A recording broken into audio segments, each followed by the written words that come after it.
Assalamualaikum warahmatullahi wabarakatuh.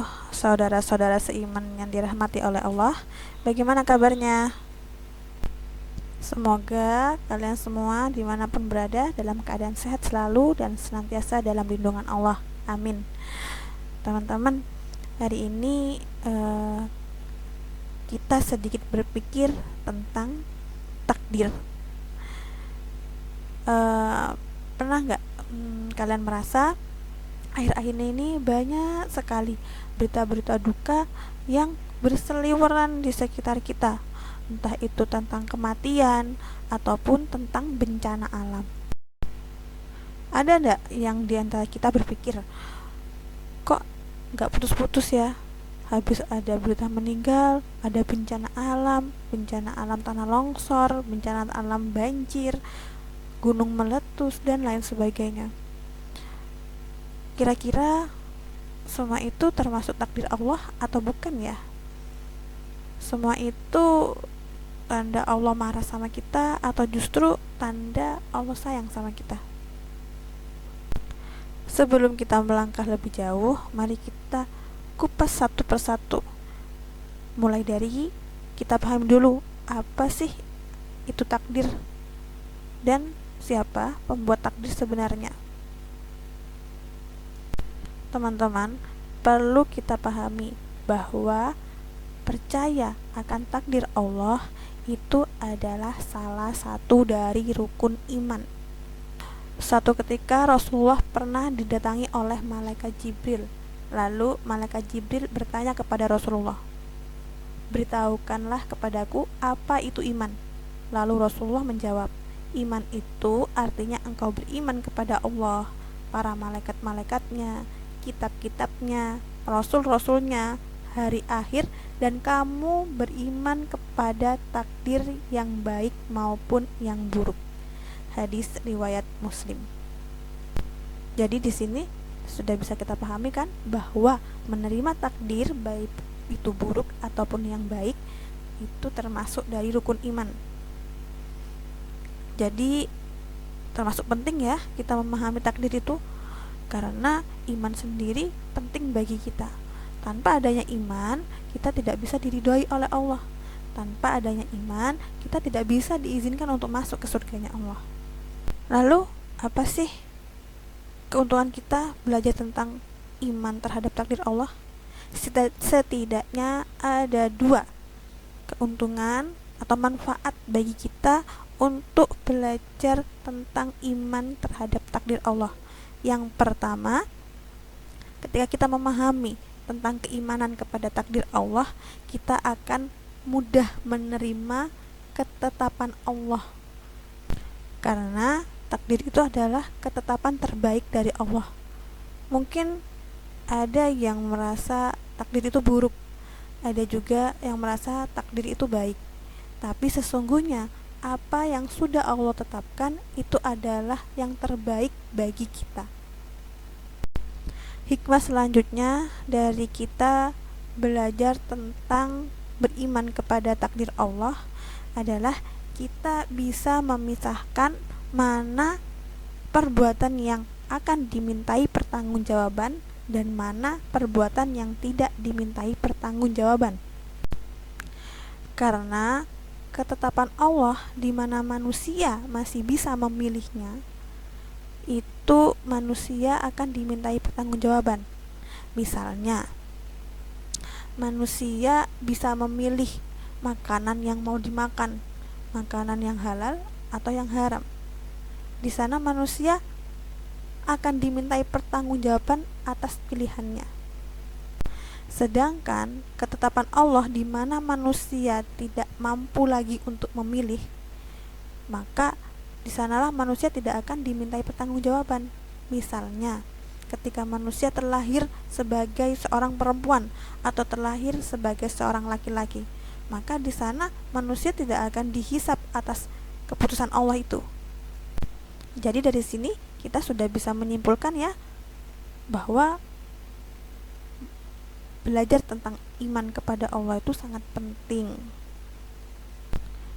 agar kita bisa membedakan mana yang sebenarnya kita punya andil untuk memilih.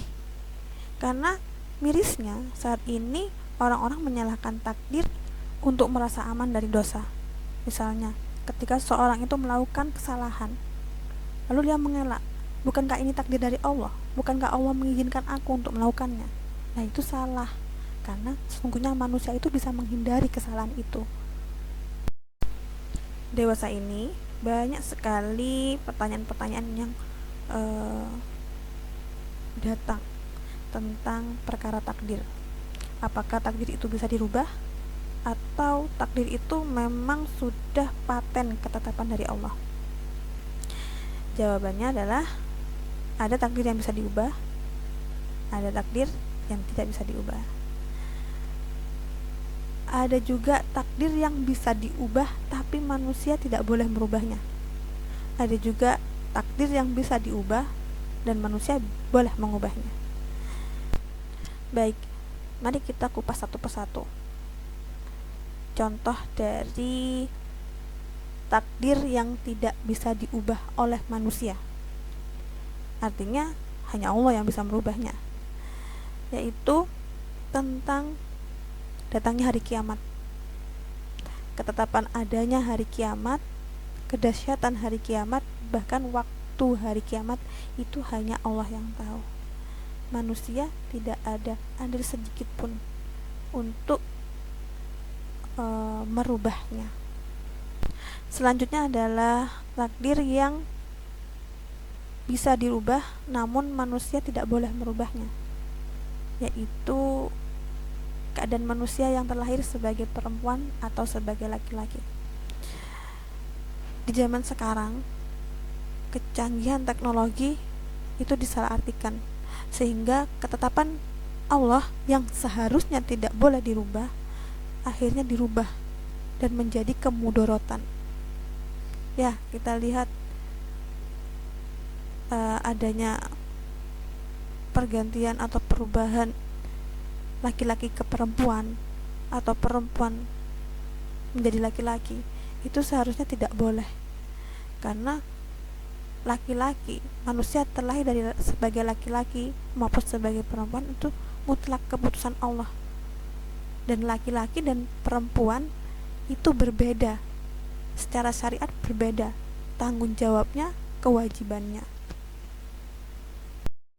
Maka ini adalah suatu hal yang tidak boleh diubah seharusnya, tapi karena kemaksiatan manusia,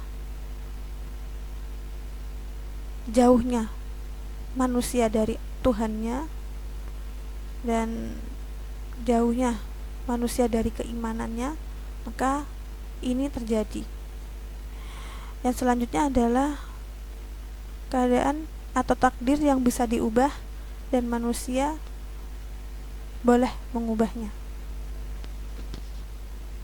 yaitu salah satu contoh sederhananya ya, keadaan manusia yang awalnya tidak tahu apa-apa, tidak memiliki ilmu, tapi dia berusaha, dia belajar dengan giat, akhirnya dia mengetahui banyak hal. Nah, itu adalah salah satu keadaan yang dimana manusia boleh merubahnya. Jadi seperti itu ya teman-teman, dan masih banyak lagi contoh-contoh di luar sana mengenai takdir. Jadi sebenarnya kita itu terikat dengan aturan Allah, sekalipun kita mengubah takdir yang boleh kita ubah. Jadi kita tidak boleh terlepas dari Allah. Jadi sangat salah besar ketika ada paham yang di sana menjanjikan kebebasan. Salah satunya paham liberalis mungkin ya, contohnya mereka menjanjikan kebebasan bagi para pengikutnya. Itu sangat salah besar. Kenapa? Karena sesungguhnya manusia itu tidak bebas. Apapun dalam kehidupan manusia tidak bebas. Adanya kematian salah satu contoh bahwa manusia itu tidak bisa bebas gitu. Adanya takdir juga salah satu contoh bahwa manusia itu tidak bebas. Maka ya salah besar ketika ada paham yang menjanjikan kebebasan kepada manusia. Wallahu a'lam bishawab. Semoga semua ini bisa bermanfaat untuk kita dan semakin meningkatkan keimanan kita. Mungkin itu aja dari kami. Kurang lebihnya mohon maaf. Assalamualaikum warahmatullahi wabarakatuh.